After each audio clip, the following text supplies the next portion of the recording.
Rapaziada, vamos trocar uma ideia aqui, porque agora com data FIFA, o calendário um pouco mais tranquilo pelos próximos dias, dá pra gente falar aqui sobre alguns assuntos importantes que a gente tem informado nas últimas semanas. Eu quero propor aqui basicamente uma reflexão, tá? Porque eu acho que a gente tem que entender uma coisa. Não tá tudo certo, não tá tudo resolvido.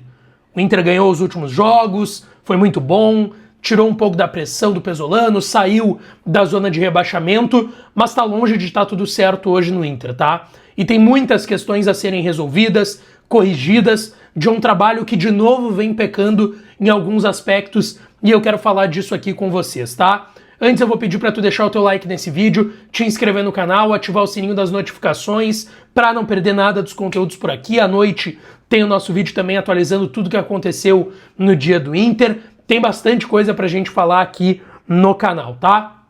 E lembrando que esse conteúdo tem sempre o apoio da KTO, a melhor casa de apostas esportivas do Brasil, é a minha, pode ser a sua também. Se tu não tem registro ainda, vai no primeiro comentário fixado desse conteúdo e aproveita que tem ganho aumentado nos jogos das seleções. Amanhã tem Brasil em campo às 5 horas da tarde contra a França, então aproveita, tá?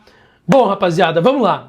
O Inter ganhou os últimos 2 jogos contra o Santos fora de casa, jogando muito bem, é verdade, com mudanças importantes de esquema e de peças do Pesolano. Depois voltou para aquilo que vinha fazendo no jogo contra a Chapecoense, mas fez a sua obrigação e venceu, algo que não estava conseguindo contra outras equipes que, assim como a Chapecoense, são mais frágeis do que o Inter na Série A do Campeonato Brasileiro. Saiu da zona de rebaixamento, tirou um pouco da pressão do Pesolano, mas tem pontos importantes que precisam ainda ser corrigidos, não só em relação ao trabalho do Pesolano, mas principalmente ao trabalho feito fora das 4 linhas. Sobre o Pesolano, tá? Eu falei isso no meu vídeo pós-jogo contra a Chapecoense. Se o Inter jogar o que jogou contra a Chapecoense contra times melhores do Campeonato Brasileiro, como já teve enfrentamento contra Palmeiras, contra Flamengo, essas equipes, o Inter vai sofrer de novo, tá? O Inter, eu acho que passa muito pelo seu adversário ser muito frágil, que o Inter jogou o que jogou contra a Chapecoense, porque vamos lá, o jogo contra a Chapecoense ele foi longe de ser um jogo brilhante. O Inter de novo criou muitas oportunidades e perdeu muitas oportunidades de gol. E o Inter, quando fez isso contra equipes mais fortes do que a Chapecoense, não conseguiu vencer. Então, eu acho que o Inter sim ainda tem questões a serem melhoradas dentro de campo, tá? Eu vou querer entender nos próximos dias, a partir das próximas escalações do Pesolano, alguns pontos importantes. Ele vai modificar o time sempre dependendo do adversário ou ele ainda está procurando um time ideal? Me parece que vai ser dependendo do adversário. Foi assim contra o Santos. Ele estava usando uma equipe em determinados jogos, ele mudou totalmente contra o Santos. Quero entender se foi só pelo momento que não tinha vencido ainda no Brasileiro e estava jogando fora de casa contra uma equipe que também precisava da vitória, ou se o Pesolano está ainda à procura desse time ideal, e aí agora tem entrado do Villagra, o Félix Torres foi bem nos últimos 2 jogos, mas sigo achando que ele não é solução. São questões importantes. Outra questão em relação ao Pesolano, utilização dos garotos que foram bem no gauchão. Eu quero ver o Alex. Ele falou na última coletiva que não tem nada acontecendo com o Alex, que ele é opção do elenco, mas eu quero ver mais desse menino. Esse menino, quando jogou no gauchão, foi muito bem, e nos jogos que ele entrou no Brasileirão, na maioria deles, também foi bem. Eu quero ver mais do Alex, eu quero ver mais do João Vitor sendo chamado. O João Vitor é o ponta driblador que o Inter não tem além do Carboneiro. Tem o Vitinho, que é titular pelo lado direito, mas não é dessa característica, e vem entrando o Tabata. Aí, indo para questões fora do campo, a gente está no dia 25 de março e o Inter não tem um patrocinador master, gente. Isso tem que ser resolvido o quanto antes. O Inter precisa de dinheiro novo. O Inter, no contrato com a tiqueteira lá que a gente falou, a Ingresse, o Inter tá desde o final do ano passado para fechar. E a gente tem falado, o Inter tem um princípio de acordo, mas até agora não conseguiu fechar. Tá muito lento, tá muito demorado. Tá muito demorado para resolver o transfer ban também, que é um erro administrativo grave que a gente já falou aqui no canal, em que o Inter tinha o dinheiro, pagou, o Krasnodar pediu para pagar em outra conta, o Inter disse que só faria se tivesse um aditivo no contrato, até aí tudo certo, mas aí na hora que tomou o transfer ban não tinha para pagar. Já tinha gasto dinheiro, e o problema não era gastar o dinheiro, porque tem dívidas também mais urgentes, não dava para ficar com aquele dinheiro parado, mas tinha que ter uma segurança e uma garantia de que ia conseguir pagar quando a FIFA batesse na tua porta. É uma questão a ser corrigida. O Inter não tem zagueiro. Outro zagueiro, nesse caso, contratou só o Félix. A gente tá falando desde janeiro, quando ainda não tinha o transfer ban, que o Inter precisava de zagueiro. O Inter não precisava só do Félix Torres, o Inter precisava de 2 zagueiros pelo menos. E isso ficou claro nesse início de primeiro semestre. Ainda tá precisando de zagueiro. Até sexta, eu acho pouco provável que consiga contratar. Por mais que o Fabinho tenha falado ontem na ESPN que coisas podem acontecer, novidades nos próximos dias, mas não é uma tendência que o Inter resolva o transfer ban até sexta e traga um zagueiro até sexta. O Inter precisa resolver isso.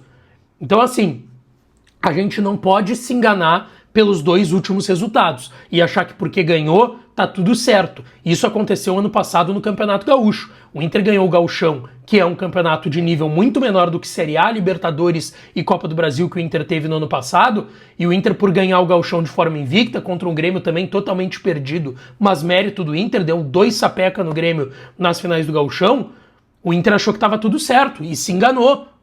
O Inter não pode se enganar de novo com o gauchão, que eu repito, por mais que tenha perdido no campo pro Grêmio, foi um gauchão em que o Inter teve várias coisas boas durante a competição. E não dá para se enganar. Não dá para se enganar. O Inter tem que entender o porquê aconteceu o que aconteceu no ano passado, em 2025, e porquê brigou até a última rodada, ficando 1 ponto de ser rebaixado. O Inter ainda precisa melhorar. Não está tudo certo.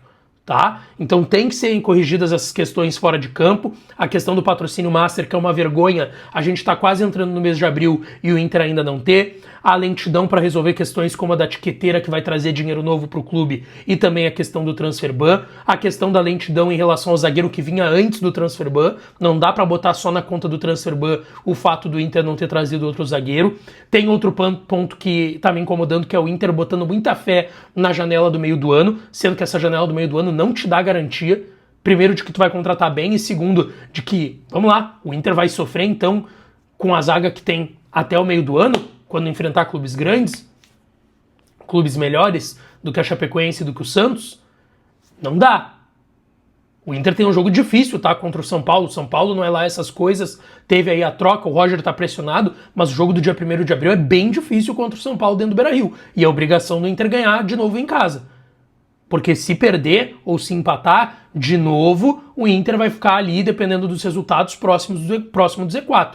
Eu não quero aqui, eu sempre digo, fazer terra arrasada, pedir demissão do técnico, eu não acho que é o caso, tá? Não acho que é o caso, eu só acho que tem pontos pra gente ficar atento e pra gente não deixar se enganar pelas essas 2 vitórias contra Santos e Chapecoense, que são adversários que provavelmente até o final do campeonato serão adversários diretos do Inter do meio para baixo na tabela. Então ainda tem muito para ser feito, muito para ser corrigido. Todo mundo está contente com as 2 vitórias, todo mundo está contente com os vários elogios. Eu falei aqui no canal sobre o trabalho do Fabinho e do Abel nos bastidores, as mudanças de diretrizes no CT, o Inter se profissionalizando mais no seu ambiente de trabalho, do dia a dia, mas ainda tem coisas a serem corrigidas e é bom a gente ficar esperto com isso e estar atento a isso. Não está tudo resolvido. A gente está recém no dia 25 de março. Tem muita água para rolar. Muita água para rolar. Deixa tua opinião aqui nos comentários e não esquece, deixa teu like no vídeo, te inscreve no canal, ativa o sininho das notificações que eu volto para falar do Colorado por aqui, tá bem? Um grande beijo, um abraço e até a próxima.